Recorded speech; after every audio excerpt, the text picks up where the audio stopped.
As anyone who has watched my channel for a while will know, from 2015 to 2019 I slowly reviewed the discography of Foo Fighters. Since then my music taste has definitely grown, and although I still do love the band, I'm not sure I would consider them to be my favourite band anymore like I did when I made those videos. But regardless, they're a band I have a strong emotional attachment to, and I knew that regardless on my thoughts on it, whether I loved it, hated it, or just kind of felt in the middle, I would have to review any album that they released next. And here we are, their new album Medicine at Midnight has just been released like a week or so ago. The journey between Concrete and Gold and Medicine at Midnight isn't a very exciting one, so I'm not going to delve deeply into it like I did on those other videos. The band toured pretty extensively between 2017 and 2019 before taking a break to start working on the new record. They intended to create something that blended their sound with the pop-oriented dance rock sound of David Bowie's Let's Dance album. They rehired producer Greg Kurstin to co-produce the album with them and headed into the studio in October 2019. Everything was finished in early 2020 and they had planned to do a tour to celebrate 25 years since the band's debut. However, COVID hit and the band had to cancel the tour and push the album back. Eventually they just decided that putting it out during the pandemic to lift spirits could help people, and they gave it a February 2021 release. I honestly wasn't a big fan of the pre-release singles from the album, at least when they came out. Two of them have definitely grown on me, but apart from one, I still don't really love any of them. So I was very hesitant for the album, and when it finally came out, I was definitely pleasantly surprised, but I still wouldn't say it's a great album. Opening track Making a Fire is in a lot of ways a classic Foo Fighters song. That very rocky, anthemic sound, but this time with a funky groove to it, which I think keeps it interesting. The song is incredibly bright and optimistic and has a great catchy chorus. They definitely do a really good job of embracing their classic rock influences and delving into some new territories without ever creating something that sounds completely unlike them. I love the time signature switching in the verse and choruses, with the verses being in 3/4 and the chorus being 4/4. It adds this really bouncy groove to the track that I love. I also really love the female vocalists on the track, who had a na na na refrain which is super catchy. There are female vocals and choirs all throughout all of the songs on the album, and I think it really adds something interesting to the album, and I think it works in basically every single instance.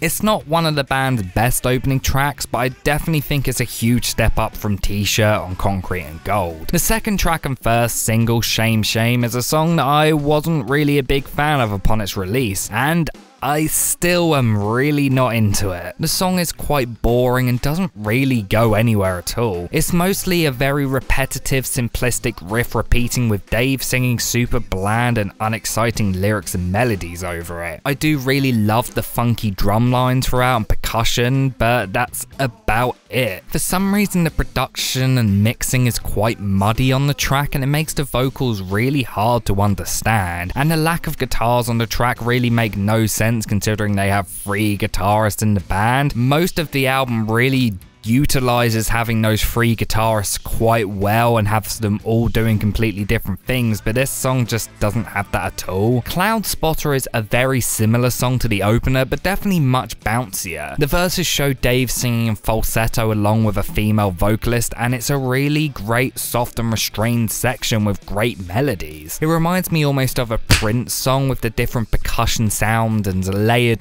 funky guitar riffs. The chorus, however, is pretty generic Foo stuff, sadly, and it does take away from the song a little bit. I do love all the guitarists throughout though, especially during the second and third verse, and right at the end when the distortion's on high and there are loads of weird sounds that almost sounds like sirens wailing. I don't even hate the chorus, I just don't like it as much as I like the rest of the song, but it's still an okay chorus what it is. The song actually reminds me a lot of Make It Right from Concrete and Gold, which is probably my least favourite song the band have ever done, but the difference is I actually like this song. The final single, Waiting on a War, really does not fit on the album in my opinion. While the rest of the album is going for a groovy, dancey power pop tone blended in with elements of hard rock, this song just kind of sounds like an outtake from the band's past couple albums. It sounds like a traditional classic rock inspired post-grunge song like you would expect the band to do, and although I don't hate it, I do think its placement on the album is a bit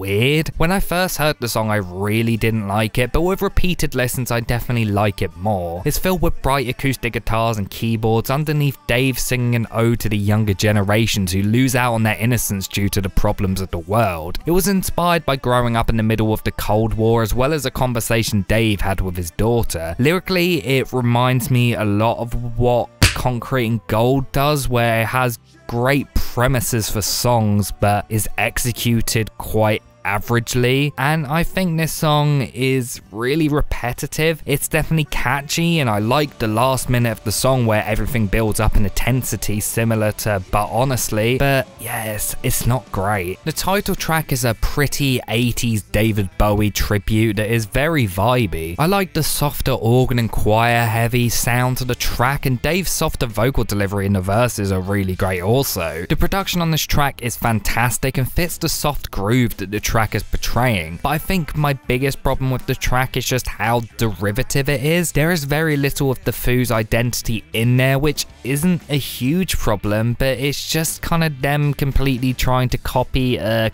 different identity, and I think it's a little bit problematic at points, especially when you get to like the guitar solo, which just completely emulates Stevie Ray Vaughan's guitar playing and tone on Let's Dance like almost identically. There are bands that have shown off their influences quite heavily before, but never to the point where the song just sounds like a complete rip-off like I think some of this song does, and it's a bit of a shame. I don't hate it at all. In fact, I actually kind of like it, but I think it's really unoriginal. Unoriginality is actually something that carries over quite a bit into No Son of Mine, which is basically just a band trying to make a Motorhead song at points, but there is definitely much more of the Foo's identity on this track than there was on the title track. The chorus is classic Foo's and sounds like something that could have been on a 90s era track for them. The production is great with the usage of weird delayed guitar effects, choirs, backing vocals and synth sounds. Although the main riff is a little bit repetitive, I think the rest of the guitar riffs and just general guitar work throughout the track are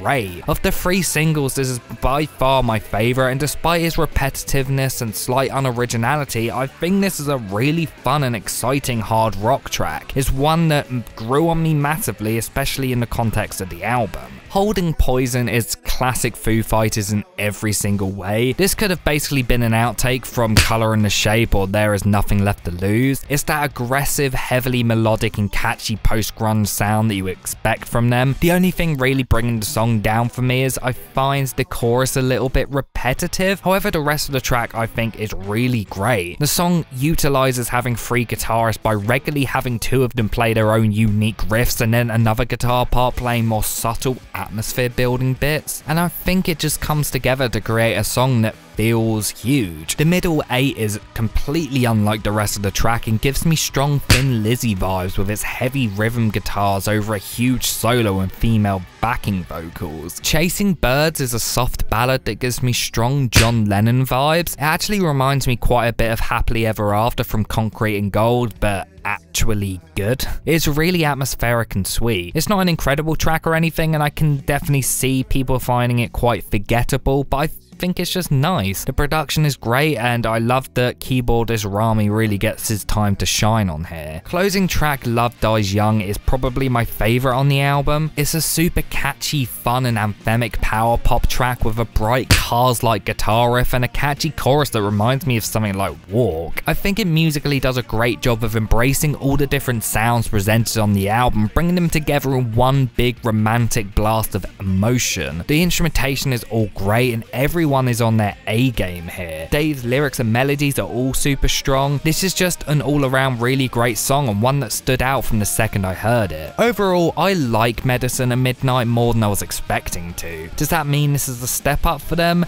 Not really. I do think this album encapsulates a lot of the problems I've had with their last couple albums. In a lot of ways, the issues I had with Concrete and Gold carry over to this album still, but it feels like the band have consciously kept the album short and only kept the best songs on there, unlike their previous album. It's 12 minutes shorter than Concrete and Gold, and that really makes all the difference. It's nice to see the band trying new things, even if I do feel like a lot of it is quite derivative and doesn't really work at all. I don't think the best moments on this album are better than the best moments on Concrete and Gold, but at the same time, the worst moments on this album are also nowhere near as bad as the worst moments on that album. It still doesn't reach the heights of some of their previous albums, but I can see myself returning to it more than I would Concrete and Gold. At least this song only has like one song I don't really like. I'm going to give Medicine at Midnight by Foo Fighters 7 out of 10. It's kind of like a low 7, it's riding the line between a 6 and a 7, so I may change my rating in the future, but for now,